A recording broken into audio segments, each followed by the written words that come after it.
You're listening to the Government Mule podcast, a production of the Tulsa County Clerk's Office in Oklahoma.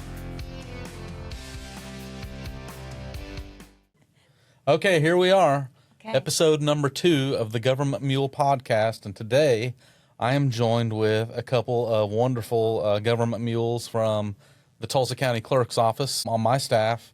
So without getting into a whole lot of detail of our org structure in the County Clerk's Office, we house the budget division within the County Clerk's Office, but serves the entire county government.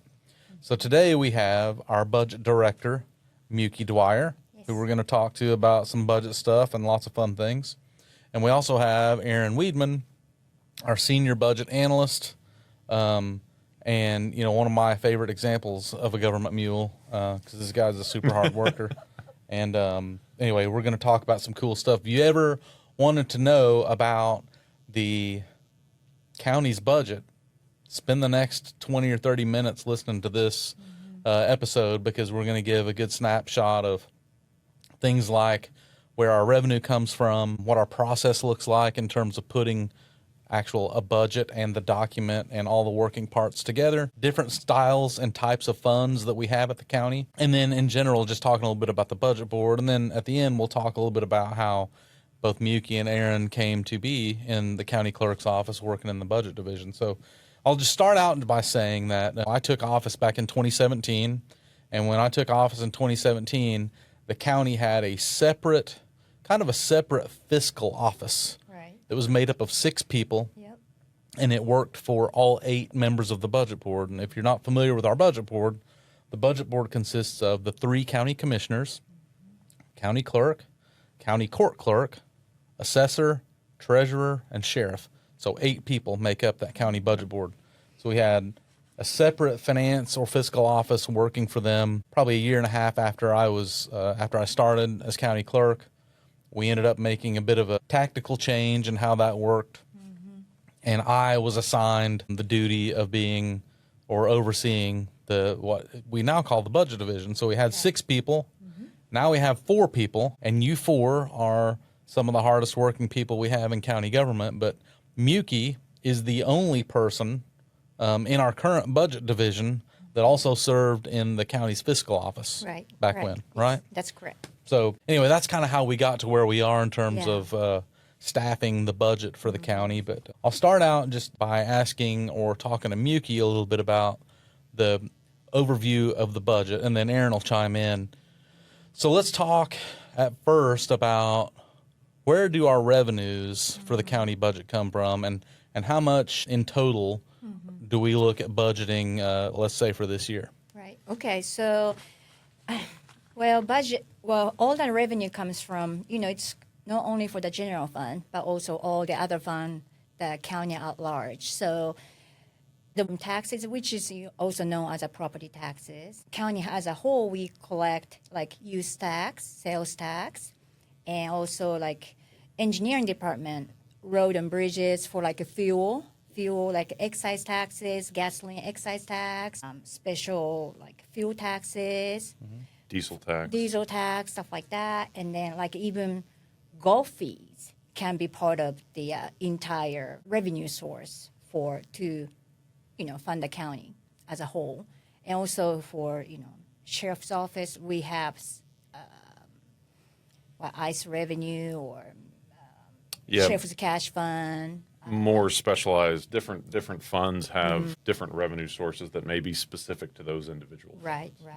Yeah. So we spend a lot of time as a budget board dealing with the county's general fund budget, because the budget board oversees that. Maybe give us a snapshot of what we're working on. So as background, we started this week, really the public part of our budget process started this week. We had budget hearings on Monday and Tuesday. Right. That was, April the 6th and the 7th? 6th and the 7th. And during those budget hearings, we hear from any office, or whether it's an elected office or whether it's one of the Board of County Commissioners divisions that are requesting budget money for the next fiscal year. But we also hear from other partner agencies like Chambers of Commerce, INCOG, River Parks, some of those folks that come in and request money from us as well. But in terms of that process, we're generally this year dealing with what we think will be about $108 million general fund budget, right? That Miyuki? is correct. Yes. So, so general fund get funded by like a 79 to 81% from ad valorem taxes, also known as a property tax, and like investment income. That's a second runner up. We collect about We have collected about $11 million last year. This year we expected to collect like 7.5. Next year 4.5. We also collect other taxes like motor vehicle tax, documentary stamps, stuff like that. And then there's other miscellaneous, income as well. So those are major revenue source. And in order to balance our budget, we use fund balance, which is the money we have.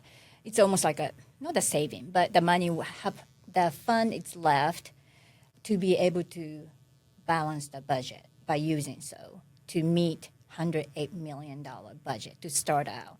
But as you know, we give it a target budget about close to February, and they come back. Majority of elected offices, other department or other agency come to ask additional funding. So that's about $11 million right now. So budget board will decide on. We have several more meetings before finalizing the budget. So, budget board has a lot of work to do too. We do have a lot of work to do. To decide. Miyuki touched on a very important part. So we generally start, I would say we have a budgeting practice that's kind of like a zero-based budgeting style where the different departments put their requests together based on the service level that they believe the elected officials are looking for. And then beyond that, if there's something extra, they have to ask for that specifically in the budget. So when Miyuki talks about the target budget, we give a department a target budget based on what their service levels and employment levels and everything were in the previous fiscal year. And then if they want to do anything extra, need anything extra, they have to ask for that as a target overrun. This year, we have about $11 million in overrun asks.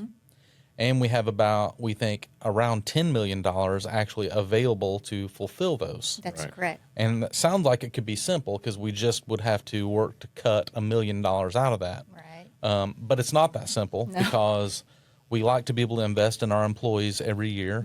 It's one of my top priorities on the budget board. So if we, for example, look at giving a 3 or 4% increase to our employees, well, that's several $1 million there. Yes, that costs about $2 million. Yeah. Just for the general fund. Right. So that takes a couple $1 million out of what we're able to afford to grant in possible overrun requests. Correct. So, one thing people don't really understand, I think, very well is that the property taxes don't ever grow a whole lot in a year. Right. We never really have revenue increases in one year that exceed probably more than 5% almost ever. Right. And on the high side. Yeah. on the high side, yes. Yeah, last 6-7 years statistically, because we have to, our job is to, of course, oversee the budget, but also we have to analyze, make sure, when we decide to target budget, make sure we can collect as much as we think we project to collect. So those are something that we really focus on. And we typically, looking back last 6-7 years, our ad valorem tax has gone up about 4.95% year after year. So that would bring it in between $3 to $4 million every year, year after year. So, which is not great. We are grateful. The valuation, property value goes up every year, and that's how much we can collect. But that $3 to $4 million, I don't know if we can serve, at the level of what we want to do, what the public's needs Right, are. exactly. So one of the major challenges we have in county government, a lot of people talk about our strength in our funding stream, which is largely property taxes, is we have stability. So Right. we don't ever really have revenue losses or dips all that much. Right. But we never have double-digit revenue growth. That So is you might correct. see a municipality like a city, and Aaron tracks this every month. Yeah.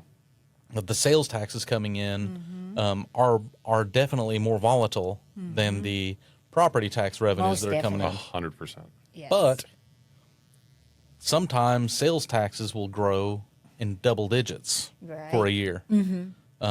Sometimes they might be 1 or 2% in a Right. year, which is a tough year for a city government. But at the county, we're pretty steady. Right. We've had steady revenue increases, but they haven't been all that much at a time. Right. And when you talk about somewhere between 2 and 5% revenue growth year over year, it creates a difficulty for our budget board to manage things like utilities, Right. because utilities are sometimes volatile. Yes. Employee health care. We've had a really big challenge, I would say, here at the county managing our employee health care package.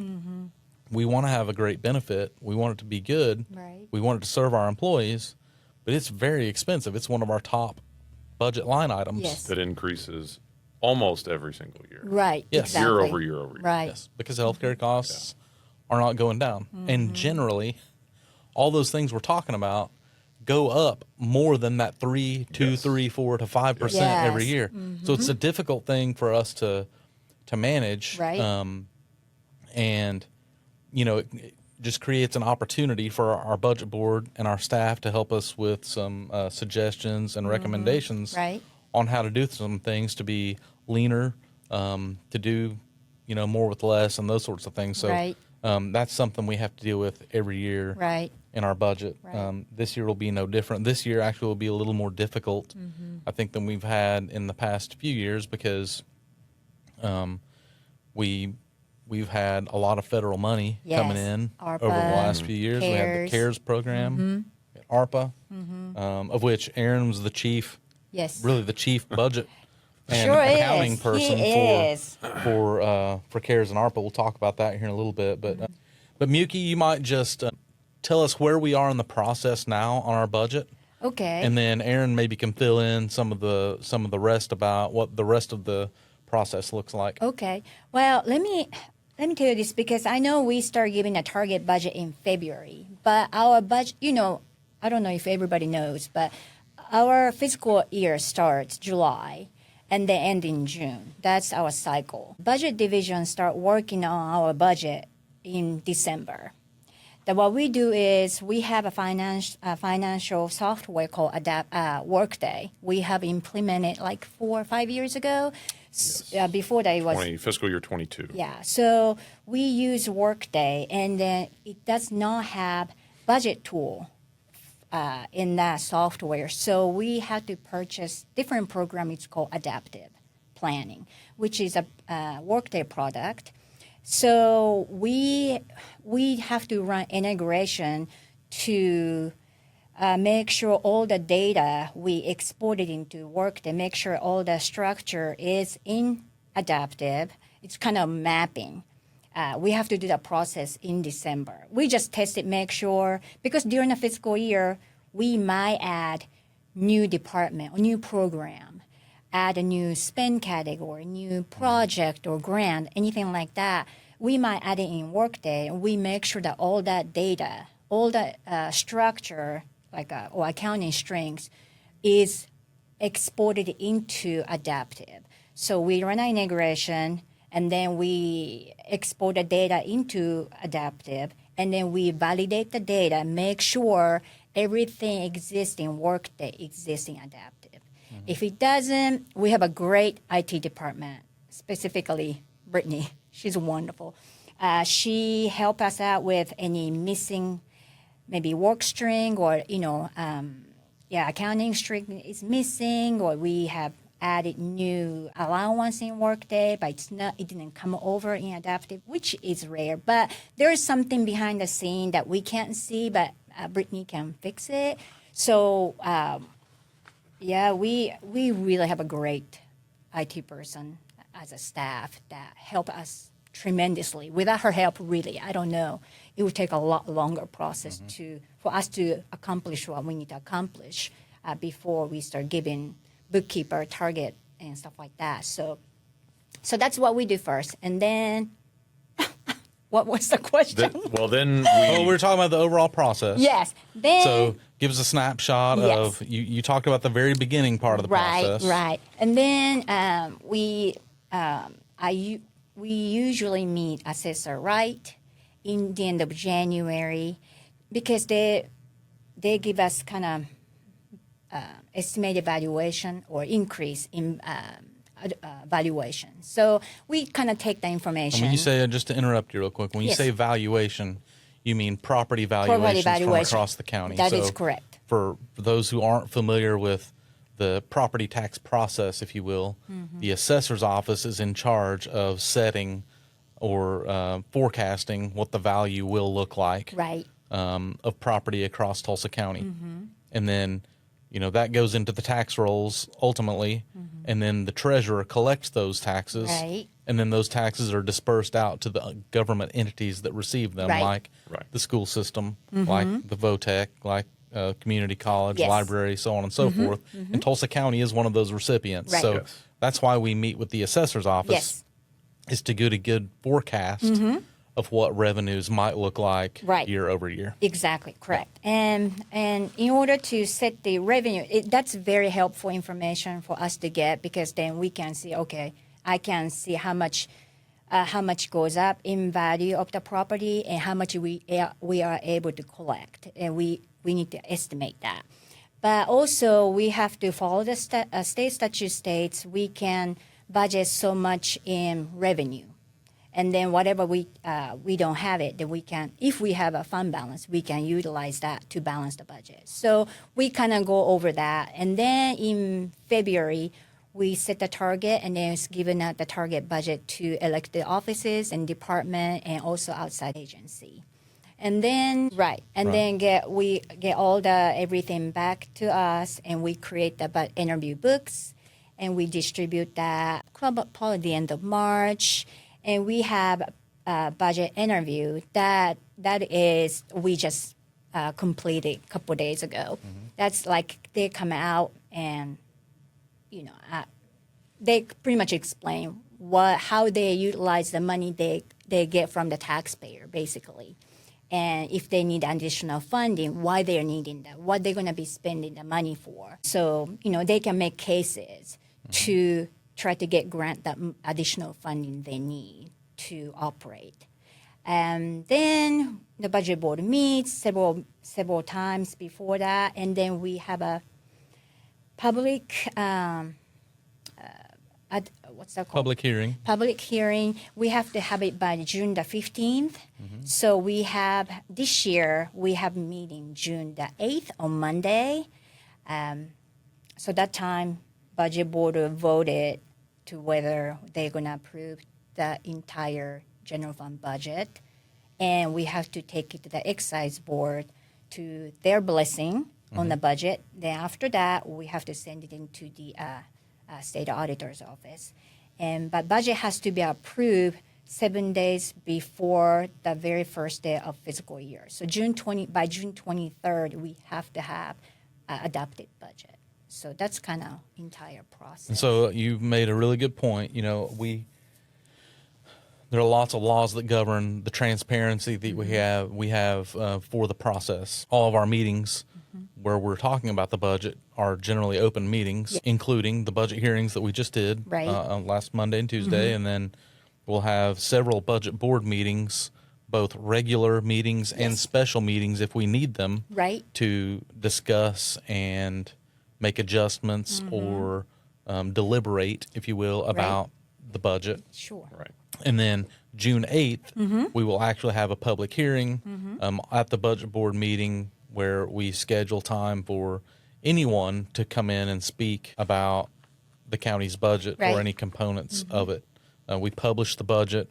And it is published before that meeting, I would add, so that that is out there. Anybody can see it. If they have comments, to your point, about at that public hearing, they can say, well, this was published in the Tulsa World, and what is this? What is that? Right. What are these Yeah. numbers all mean? Yeah, it has to be published 5 days before the public hearing. Yes. Yes. So keep an eye out on our website. Yes.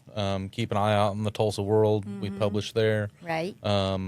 For any of the documents or anything that anyone would need Right. to look, research, Yes. find anything they're interested in finding, and then certainly we would love to have the public attend our meetings, but we'll have the public hearing on June 8th, Right. where we anticipate, if everything goes well, Right. Right. that day we will, with any luck, fingers crossed, Yes, Yeah. exactly. Get some blessing. adopt the budget and Right. and your office, Miyuki, and Aaron, and with Stephen and Natalia, produce a budget document that's Correct. about that thick. Yeah. Or so it's I think 178 Yeah, pages or it's- something. it's less than Close to- 200 pages Yeah, less now, than but- 200 Yeah. pages. Yeah. It's way smaller than it used to be. It is way smaller. We've simplified it several years ago Right. to make it a little bit easier to digest. Anyway, so we'll publish that document. It'll be ready to go. We'll have that Yeah. uploaded to our website. Right. All that kind of stuff. Exactly. Yeah, but and, I yeah. really enjoyed budget interviews this year, especially because they can tell us what they use the money, how they utilize it, how it's helping public, or especially alternative courts. Like we have an issue with the mental health, how the fund we provide to those departments, how it's helping, and what kind of needs they still have, and what kind of funding source they have, and stuff like that. I really enjoyed listening to their story, and I wish that all the public people come so that they can really listen to what they have to say, and public can hear, oh, this is my tax money or my fee I pay at the county clerk's office, get utilized for these kind of purposes. And I think that's a great opportunity that Yeah. people can have. Yeah, I agree. And I think so. Next year, I believe we'll try to work to stream those. Oh, yeah. And we're streaming the county commission meetings now. Probably we will be streaming budget board meetings before too long. And then hopefully next year we'll be able to do some live streaming of our budget hearings. Because you're right, Miyuki, there are some really interesting things that come out Yeah. in that process. A couple of interesting things that I didn't really plan on talking about, but you brought up one, and I'll bring up the other. Number one, a lot of people probably don't recognize that we are the only county in Oklahoma that has a parks department. And we spend, I used to know exactly kind of what their budget numbers were, but we have revenues that come in for the use of parks. Right. It's about through $4 million, I think. $4 million in the parks fund. And then we also put a fair amount of general fund money. Right. It's Aaron? about About six and a half. six and a half, yeah. Which is typically their salaries Right. for all of the parks employees. Yes. And Yeah. So we're paying salaries for the parks employees. They've got a lot of employees that do lots of things in the parks, but then those revenues for use of the facilities funds a lot of improvements going in at the Yes. parks, Right. Different things like that. But we're one of one counties in Oklahoma that has a parks department. We've got some phenomenal parks. In a future Government Mule podcast episode, we'll probably have our parks director come talk about some of that stuff. But another thing that I think people probably don't recognize is that while we house the courts, the court system with all the judges and the DA and the public defender and all the components of that, we don't pay for judges' salaries. All that is state, Right. Right. state government funded. But one thing you mentioned a minute ago, Miyuki, is that we had a budget interview with the specialty courts Right. division. Tulsa County is maybe one of only a handful of counties that even have a specialty courts, operation, I Right. would say. But we have a phenomenal program, again, future podcast episode, where we have Veterans Treatment Court, we have DUI and Alcohol Treatment Court, Drug Court, Mental Health Right. Court, and the county puts in a fair amount of money every year to help support those programs. And then they also are very good at going out and getting grant program Yes. funding They do. and things like that. But Aaron, you remember about how much we put in the budget into the For specialty courts? It's in terms of the overall scope of the general fund, it's not a lot. I think mental health court is about 160 to 170,000. I think drug court is a little bit less than that. It's about 141,000, something like that. But to your point, they get a lot. Well, I'm not going to say a lot because they always are needing more, but they do get Department of Justice grants. They get some money, I think, from the state mental health for some of their programs. But in terms of the overall general fund allocation, it's not a huge amount compared to some of the other departments that we fund. But we are pretty unique in the sense that we do fund it. Right. Absolutely. And it's one of the things, as a budget board member, I've been really proud to support them over the years because a lot of what they do is really important to the justice system, but it's also really important just to get people back on the up and up. And even more, as being a fiduciary of the county, one other thing that we have to worry about is how many people are sitting in our jail.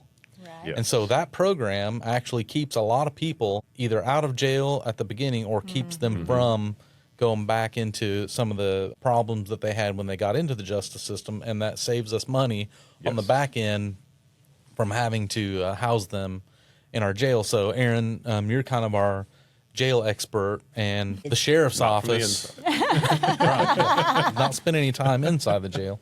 But from a financial perspective, probably our biggest ticket item that county government funds is public safety. Yes. The sheriff's office is our largest department in almost every measurable thing you can look at in terms of the number of employees, the number of facilities, the number of assets. Percentage-wise, they're the largest. Right. That is the largest percentage of the general fund expenditure budget for the sheriff's office. Right, and we spend a lot of money out of our general fund Yes. On public safety. But we also have a sales tax that we collect Yes. that helps. It's the lion's share of what is used to operate the jail. Right. So, Aaron, maybe talk a little bit about because the jail's it's a city over there, Yes, just it is. north of us here. And they do a lot, and they have a lot going on. But maybe talk about their budget just a little bit. Sure. As you mentioned, the kind of the lion's share of what funds the jail is that 0.25 quarter penny sales tax, which was enacted in 1995, I believe, for the construction and maintenance and ongoing operation of David L. Moss, of the jail. That primarily now, and it has changed kind of, obviously it's been 31 years basically. It primarily funds the salaries of the folks that work there. So you have detention staff, you have management and deputy staff, you've got support staff. That's the bulk of the jail's revenue, and then obviously their expenditures primarily again are funded out of that sales tax for the payroll and benefits. But they also do generate some money as well. So when you house certain types of folks, U.S. Marshals is a good example. The federal inmates, the federal government will pay a certain rate of inmate per person per day. So that generates some revenue to cover those expenditures that can't be covered, or just there simply isn't enough sales tax revenue to cover it. So you've got things like housing ICE prisoners, housing U.S. Marshals. We do have agreements with the city of Tulsa to house some of their overflow. We have some of the tribal inmates that we house. They do generate a little bit of sort of miscellaneous revenue as well, bond release fees and ATM fees, but the vast majority is funded by initially that sales tax, and then also by what we call them user fees, but it's essentially revenue that is generated through the operation of the jail. Yeah, and the overall spend, what are we planning for next year in overall spend at the jail? I believe their initial number, which hasn't yet been approved by the CJA, the Board of Trustees that oversees kind of the jail, but I believe it's just right around $68 million, which is the three funds combined. We didn't talk about the commissary fund, but that's another source of revenue that helps to keep the jail afloat, keep it operating. So between those three funds combined, it's about $68 million, I think, for fiscal year 27. Again, that's sort of their preliminary number, I think. Right. Big. It is. It is a big. It's a big deal So Yes. like we're talking about our general fund budget's about $108 million. Yes. That jail's over there Completely. separately, and it's its own $68 million Exactly. business running over there, and it's a big deal. And kudos to Sheriff Regalado and his team. Yes. They do a great job managing the jail in Right. general. It's a big undertaking. It is a yes. Yeah. So before we kind of wrap up the budget discussion, I want to talk a little bit about some of the other special funds that we have at the county that most people don't really know that much about. I'll give a couple of examples. So we have some cash funds, or they'd be called revolving funds, maybe by a better explanation or definition. But like in the county clerk's office, we have two.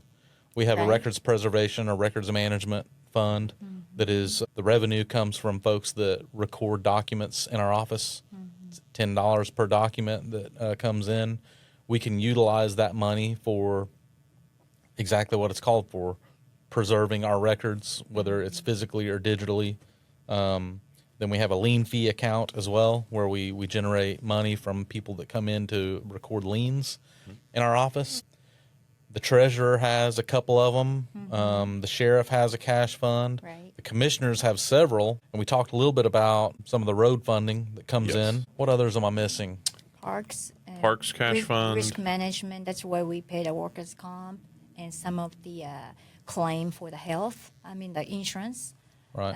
Special Projects Fund, which has a variety of things. It's I would say its kind of primary focus is on things like federal funding, grant funding. We've got the Capital Improvements Fund. There's a few other kind of And really, the main difference in these, the reason I even want to talk about it, Yeah. is that these funds are different from our general fund budgeted funds. That is Correct. correct. So our budgeted funds every year zero out Right. essentially at the end of the fiscal year. So at the end of, on June 30, 2026, we will basically zero out that general fund, and whatever is left will be part of our carryover balance Right. that we will be able to utilize to, like you talked about before, to balance Yeah. next year's budget and to pay for bills that were due at the end of the year that didn't quite get paid for and all that kind of stuff. Right. These revolving funds or cash funds are ones that don't really zero out. Right. Right. That's correct.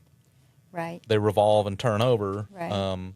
and they're just treated a little bit differently. So they're not part of our general fund budget, That is Correct. correct. but they do exist out there, and we do utilize them to Right. do a lot of operations in county government. Right. For example, in our office, we utilize our two cash funds basically to operate the office.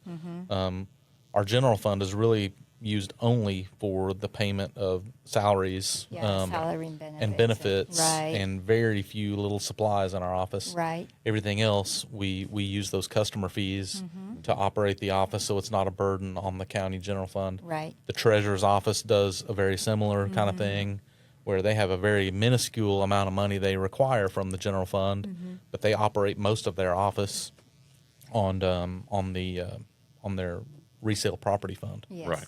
So anyway, that's something I think is interesting for people to know. And is there anything else we need to talk about with regard to the budget? Well, so like a general fund, like you mentioned, it's completely different from a cash fund. Cash fund is you spend as you collect, right? And then whatever is left over, if you have $2 million left at June 30th, you can carry forward the entire $2 million the next fiscal year. On the other hand, general fund, we do not have $108 million right now. So, but we can apportion the fund according to the assessment of collection of revenue. So that's a big differences. Cash fund, you spend as you collect. General fund, we approach you knowing how much you assess to collect so much. So that's the two major differences Yeah. in that. Yeah. Okay. Well, I want to shift gears. One of the focus areas and one of the things that I wanted to do with this podcast, the Government Mule podcast, is to focus on our people, because the strength of our organization at Tulsa County, I think most of us who work here would agree that it's our people. We have in our office, said this on the first podcast we did, I'll probably say it on every one of them, we have an incredible team. Folks that I enjoy working with. I think we all enjoy working with each other. Very professional. We do our jobs. We also try to have as much fun Yeah. as we can. So I want to kind of highlight a few minutes, just take a few minutes to highlight both of you. And I'll start with you, Miyuki, because we kind of joke a little bit about this. And, you all are both very humble people, so you're not going to want to really pat yourselves on the back here or whatever. I'll pat you on the back, don't worry. Yeah. I'll try to do that. But Miyuki, over the last couple of days and talking about the podcast, have joked. I'm like, listen, Miyuki, you're probably the only budget director in the state of Oklahoma who was born in Japan. And Miyuki and I talk a lot about Japan from time to time because I'm fascinated with Japanese culture. And Miyuki has been grateful. She's been willing to help educate me a little bit. But tell us your story about how you got here, Miyuki. How I got to Tulsa County? I mean, just kind of, you don't have to give us your life story. Right. Well, good. But you're born in Japan. You grew up in Japan. Right. You moved to the States. Moved to the state. I went to. When you moved here, you did not speak English, correct? No, I only knew. Well, see, back home, you take English for. Now it might have changed a little bit more because that was when I was in Japan. That's years ago, like decades Like 10 years ago. So, English was mandatory back home. 6 years, you take every week. You have like 3 hours classes. You have to take a reading, writing. Not so much speaking and grammar, structure. That was mandatory. So you do that. So I knew English, but I never really practiced English speaking. So when I came to U.S., I could only say like, thank you, I'm sorry, excuse me. Those words, it's just it could have come out naturally if I wanted to. So, okay, first time I land here in U.S. and I went to the Burger King next morning. That was my very first breakfast. I tried to order something and I couldn't say, I was telling them I want water, but they couldn't understand that my pronunciation was so bad that they couldn't understand. I'm telling them I need water. So that was very challenging. But anyways, as I came here, I went to college and studied business and office administration.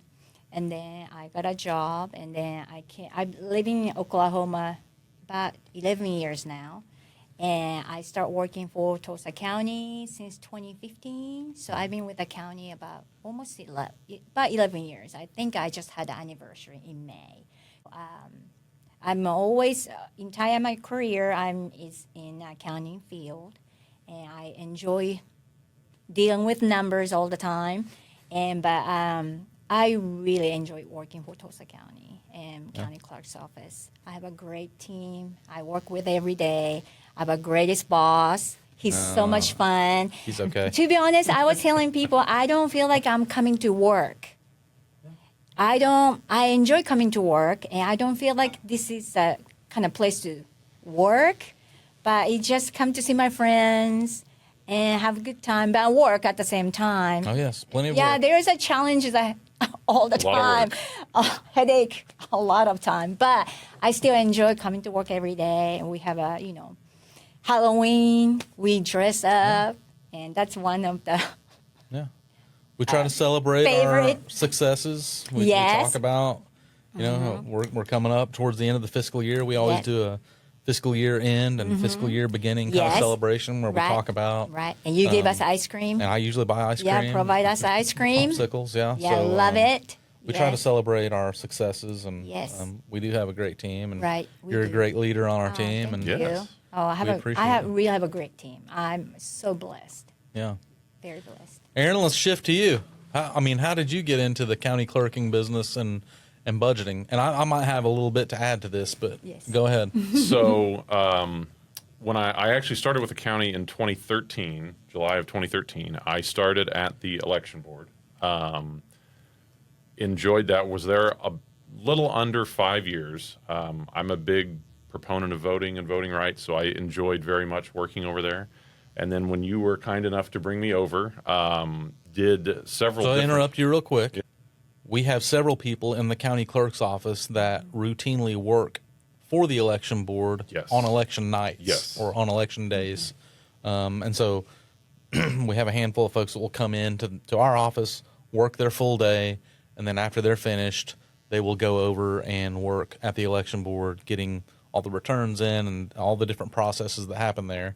And back in 2017, Aaron, you were the one essentially running the game day, I would say, game day operation at the election board during elections. And so a lot of our staff was familiar with you. I like to kind of joke that I knew people in every single department and I only worked in one. But that is how I knew what is essentially now the entire 7th floor was because I would recruit them. I ran the election services division, and at the time, it may have changed now, but we could not run elections without the team that we have at the county. And I mean that from the county clerk's office, the treasurer's office, the assessor's office, everybody that came over and helped us out at the election board back then, that was in order to just run an election. We couldn't do it without them. Yeah. So we got the opportunity to hire Aaron.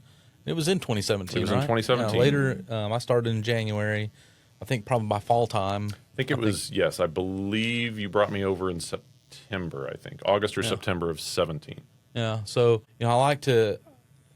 Aaron's a really great example of just a great worker in our office and for the county.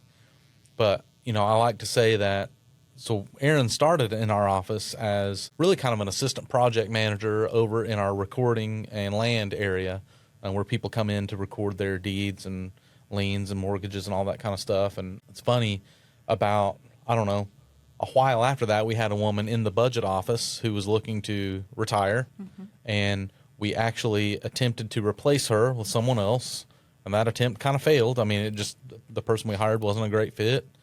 We recognized it. They recognized it. We had a happy parting of ways, and the woman who we were trying to replace, Diane, she was ready to retire. Right. And I talked to her. I'm like, what do we need to do here? Can we find a way to keep you? Can we, what do you think we should do? And she said, Michael, you should hire Aaron. And I'm like, Aaron Wiedman? She said, yeah. I said, but he has a bunch of experience working in the election board, and he's been great for us in our real estate services division. But does he have much budgeting and accounting type experience? And she's like, well, I don't know. But he's a great worker, and I know that we can teach him. And sure enough, what happened is we brought Aaron over, and Aaron and I have some fun conversations about nerdy stuff we're both interested in, like Star Trek. We are serious nerds. Yeah, big time nerds. But Aaron is a monster when it comes to work. I mean, Yes. I joke that he eats work for breakfast, lunch, and dinner. He sure And does. so it really didn't take very long for you to kind of ramp up to be able to do the budget stuff, and he's just been a rock star Yes, ever he since. is. So I filled in part of that question that I asked you. But No, it's. I had previously been in operations management, but to be, yes, I have a fantastic boss in Miyuki that has been in accounting.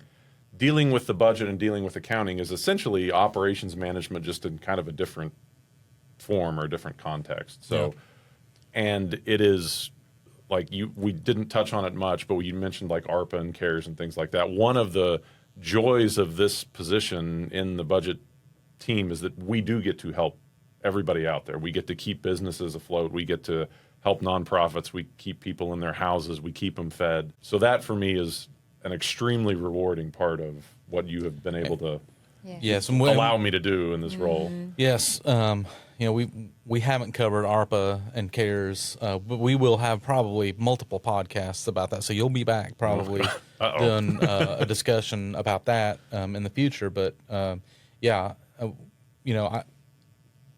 I joke a lot, and and I always joke about being the chief nerd of Tulsa County. Miyuki and Aaron and the rest of their teams are right there by my side on that front, because we're dealing in numbers and we're dealing in things that the average person, the average taxpayer, the average member of the public does not really understand what it is we do. But like Aaron said, so much of what we do on the back end side of our office with finance and accounting and budgeting and payroll is to keep the county running. And so, Aaron and Miyuki spend a bunch of their time keeping the county running, because essentially your department, your division is the air traffic controllers for Sure. Yeah. for the county funds Right. that we're dealing with and executing the budget every year. So we're going to wrap up. We've gone a little longer than I thought we might. 47 minutes. Wow. I Good know. job. Aaron, you talk too much. Time flies. Time flies. We're But having this has been a fun. great one. Episode number 2 of the Government Mule podcast. Joined today by Miyuki Dwyer and Aaron Wiedman from the Tulsa County Clerk's Office Budget Division. Thank you all for your time. Thank you. Thank you for inviting. I We'll appreciate it. probably be back and do another one of these. Okay. All right. Sounds All right. good. Goodbye, everybody. Thank Goodbye. you. Thank you. Bye.